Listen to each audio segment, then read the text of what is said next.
Hi friends, तो चले एसेছি তোমাদের কাছে পার্ট 2 ব্লগ ভিডিও নিয়ে। দেখো আমরা শরৎচন্দ্র চট্টোপাধ্যায়ের জন্মস্থান থেকে আমরা চলে এসেছি এখানেতে পরের গন্তব্যে। তো সেটা পরে তোমাদেরকে জানাচ্ছি কোনখানে এসেছি আমরা। তো আমি তোমাদের মাই সিম্পল ভিলেজ লাইফ অদিতি থেকে অদিতি বলছি। তো দেখো ভিডিওটা, আশা করছি ভালো লাগবে। এটা হচ্ছে লাহিড়ী বাবার আশ্রম।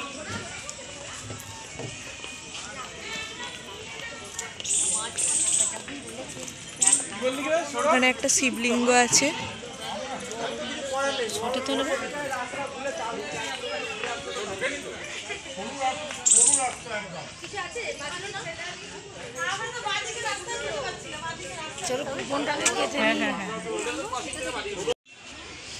এখানে অনেক ধরনের গোলাপ ফুলের গাছ হয়েছে, চাষ করেছে ওরা। আর এই যে এখানে গাঁদা ফুল, গোলাপ ফুলগুলো দেখো তোমরা, কি দারুণ।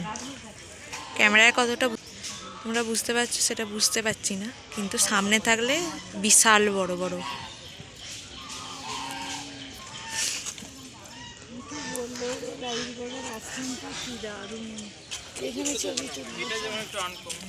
হ্যাঁ, তুলে নিচ্ছি।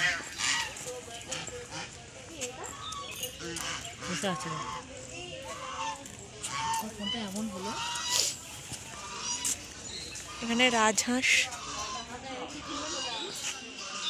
খুব সুন্দর।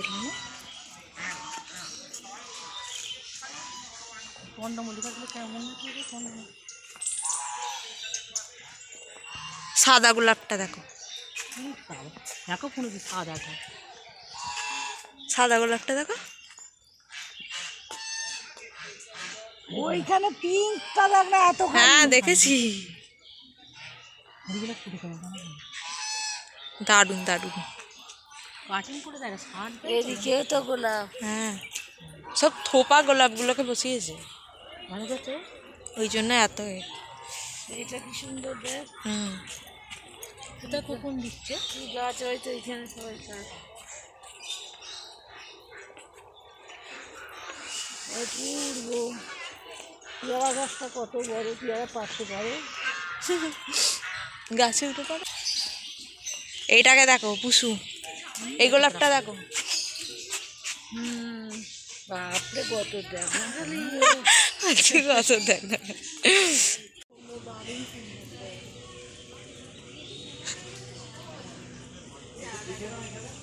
এটা মন্দির নাকি? আর এখানে মাথায় ঘোমটা দিয়ে মেয়েদের ঢুকতে হয়, আর ছেলেদের মাথায় রুমাল দিয়ে। আর মেয়েরা ওড়না ছাড়া এখানে ঢুকতে পারবে না, মাথায় ওড়না দেয়া ছাড়া। আর ছেলেরা হাফ প্যান্ট পরে এখানে আসতে পারবে না, ফুল প্যান্ট পরে এদের আসতে হবে ছেলেদের। আর এখানে আমরা এটা বলে রাখি, এখানে আমরা ভোগ প্রসাদ খেয়েছিলাম, কারণ এখানেতে কুপন কাটা হয়েছিল, অনেক বেলাতে গিয়েছিলাম দুপুরবেলা, ওই কারণে। আর এখানে কুপন কেটে নিতে হয়, কারণ প্রচুর ভিড় হয়, ওই কারণেতে আমরা কুপন কেটে নিয়েছিলাম 3 জনের জন্য, মানে আমি, পুষু আর মা 3 জনের। আর ওখানে দিয়েছিল ভাত, একটা ডাল, তারপর একটা শাক চচ্চড়ি, ফুলকপি দিয়ে সয়াবিন দিয়ে তরকারি, চাটনি দিয়েছিল, পাঁপড় দিয়েছিল আর পায়েস দিয়েছিল। ওরা খুব সুন্দর রান্নাটা করেছিল, আমার তো দারুণ লেগেছে রান্নাগুলো। তোমরা এখানে এসেও খেতে পারো, অসুবিধা নেই। এটা হচ্ছে লাহিড়ী বাবার আশ্রম। তো এখানে সবাই মিলে পা ধুয়ে ভেতরে ঢুকছে। এখানে ফোন অ্যালাউ নেই বলে ওই জন্য আমি ভিডিওটা করতে পারিনি। আমাদের বাইরে থেকে মন্দিরটা দেখিয়ে দিচ্ছি। আসতে নামো।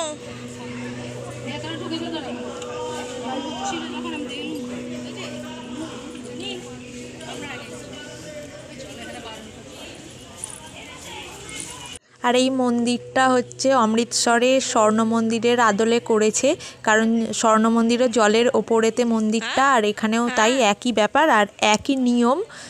ওখানেও যা এখানেও তাই। আর এই মন্দিরের দুপাশে দুটো মন্দির আছে, দেখো তোমাদেরকে ঠাকুরগুলো দেখাবো, দেখতে থাকো ভিডিওটা।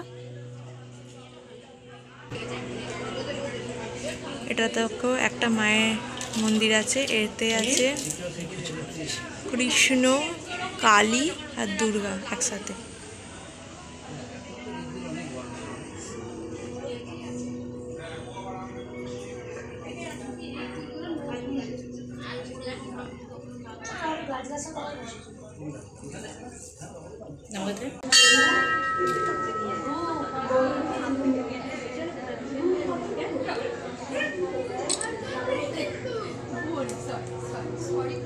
এটা হচ্ছে সাইডের যে মন্দিরটা দেখিয়েছিলাম ওইটার, এটা ঠাকুরটা ওই কালী, তারপরে কৃষ্ণ আর দুর্গা। আর এই মন্দিরের ঠাকুরটা এটা হচ্ছে রাম, সীতা আর লক্ষ্মণ। এটা হচ্ছে ওধারের মানে ওই পাশের যে মন্দিরটা ওইটার ঠাকুরটা।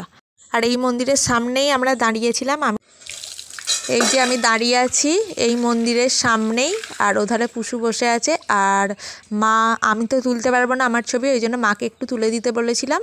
তো তোমাদেরকে দেখিয়েও দিচ্ছি আমার লুকটা। তো আমি এখান থেকেই ছবি তুলেছিলাম অনেকগুলো।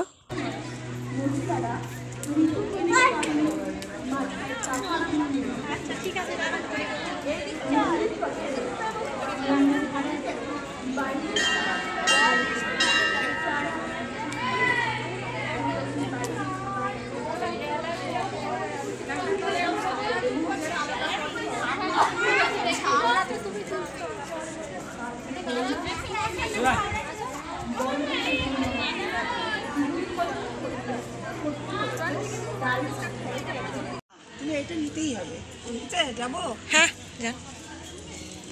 এখানে রাধাকৃষ্ণের মূর্তি আছে, এটা দোলনায় বসে আছে। এখানে একটা গৌতম বুদ্ধের মূর্তি আছে, দেখো।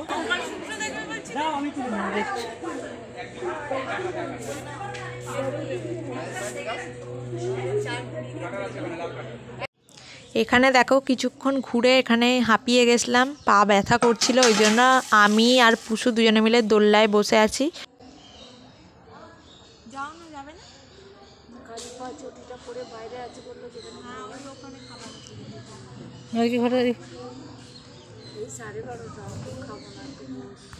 দেখো এখানে একটা দুর্গা ঠাকুরের মন্দির ছিল, তার মধ্যে দুর্গা ঠাকুরের মূর্তিটা দেখো কতটা সুন্দর, দারুণ লাগছিল সামনে থেকে।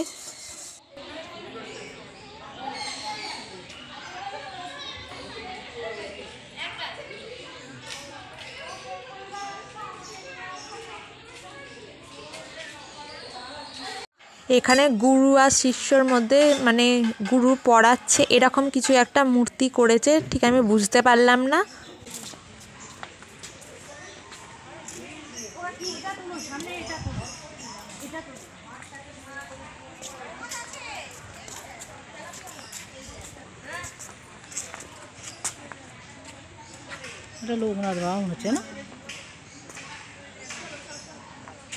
এখানেও খুব সুন্দর একটা মূর্তি করেছে, তো কিসের মূর্তি আমি ঠিক বুঝতে পারিনি, তো তোমাদেরকে একটু শেয়ার করে দিলাম তোমাদের সাথে।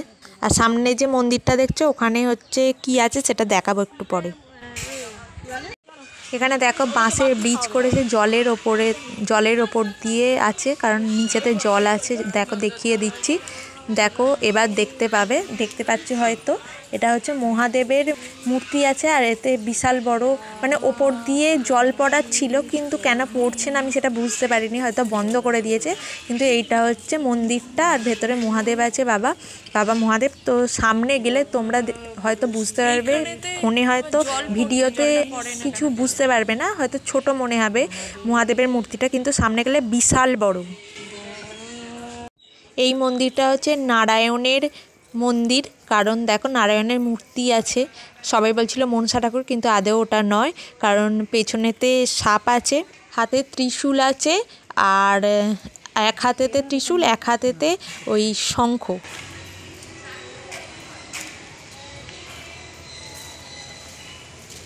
এবার আমরা লাহিড়ী বাবার আশ্রম থেকে সোজা চলে এসেছি হংসেশ্বরী মন্দিরে।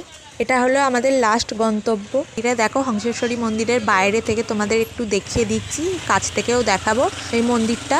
আর দেখো এই যে মন্দিরটা ভেতরে ঢুকে দেখাচ্ছি, ওধারে আর একটা মন্দির আছে, ওটা হচ্ছে নারায়ণের, কিন্তু ওটা ছবি তোলা অ্যালাউ নেই, তাই বাইরে থেকে একটু দেখিয়ে দিচ্ছি। আর এই যে গেট থেকে ভেতরে ঢুকতে হবে, জুতো বাইরে খুলে ঢুকতে হবে। আর এটা সারা দিনই খোলা থাকে, তোমরা যেতে পারো।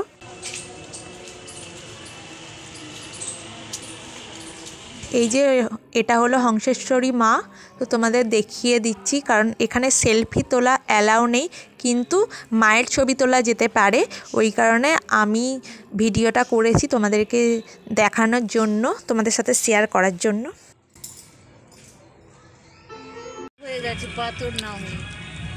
আর এটা হচ্ছে দেখো হংসেশ্বরী মায়ের পুরো ডিটেলসে লেখা আছে, তো তোমরা একটুখানি পজ করে জুম করে দেখে নিতে পারো। আর ভিডিওটা আমি এই পর্যন্ত রাখছি। ভিডিওটা যদি তোমাদের ভালো লেগে থাকে তাহলে লাইক কমেন্ট শেয়ার করে সাবস্ক্রাইব করতে একদম ভুলো না। তোমরা সুস্থ থেকো, ভালো থেকো। আবার একটা নতুন ভিডিও নিয়ে তোমাদের সামনে হাজির হয়ে যাবে। ততক্ষণে টাটা।